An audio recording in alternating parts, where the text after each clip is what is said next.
সন্ন্যাসী রাজা ছবির জন্য গীতিকার গৌরীপ্রসন্ন মজুমদার যখন লিখেছিলেন, কাহার বানয় দাদরা বাজাও, উল্টো পাল্টা মারছ চাটি, রাধাকান্ত তুমি দেখছি আসরটাকে করবে মাটি, তখন সেই গানে মান্নাদের সঙ্গে তবলা বাজাতে চাননি তিনি মানে তবলার জাদুকর রাধাকান্ত নন্দী। রাধাকান্ত কখনো উল্টো পাল্টা তবলা বাজাতেন না, সুতরাং গীতিকারকে রাধাকান্ত নামের জায়গায় লিখতে হল শশীকান্ত। এমনই আপসহীন তবলা শিল্পী ছিলেন তিনি। রাধাকান্ত নন্দীর পরিচয় আলামলের লোকজন প্রায় জানেনই না। কত হিট বাংলা এবং আধুনিক ও ছায়াছবির গানে তার তবলা বিশ্বের চূড়া ছুঁয়েছে তা প্রায় অনেকেরই অজানা। তবলা আমায় বাজায়, তাই তো আমি বাজি, তবলাকে মোর দুঃখ দিয়ে বাজাতে নইকো রাজি। এই অনুভূতি প্রবাদ প্রতিম তবলা শিল্পী রাধাকান্ত নন্দী। জন্মেছিলেন 23শে মে বরিশাল জেলার পান্ড্রিপাড়া গ্রামে।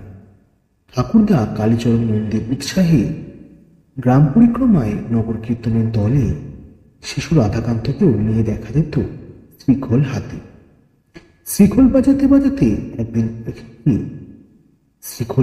বাজাতে একদিন এভাবেই ঝোঁক এলো তবলায়।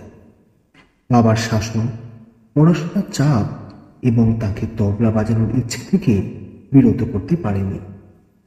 কথিত আছে এই জন্যে তিনি নাকি পাকিস্তানি সৈন্যবাহিনীর সাথে পালিয়ে গেছিলেন। তবলা বাজানোর মাসোহারা এবং ওস্তাদ আনখেলালের শিষ্যত্ব তাকে ধীরে ধীরে পরিণত করে তোলে।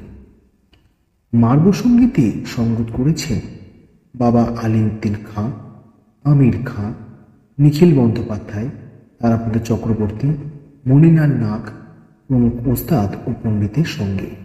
নেপথ্য সঙ্গীতে ওস্তাদ আলী আকবর খাঁর সাথে সঙ্গত তিনি করেছেন। সব ধরনের তালবাদ্যর বিষয় ছিল তার প্রখর জ্ঞান। একদিনও এমনও ছিল না যে রাধাকান্ত রেকর্ডিং থাকত না। এলপি রেকর্ডিং সঙ্গীত জগতে প্রশংসিত তার হাতে বাজানো 10টি যন্ত্র। আধুনিক বাংলা গানে মান্নাদের গানের সাথে রাধাকান্ত নন্দীর তবলা যেন অঙ্গাঙ্গিভাবে জড়িত।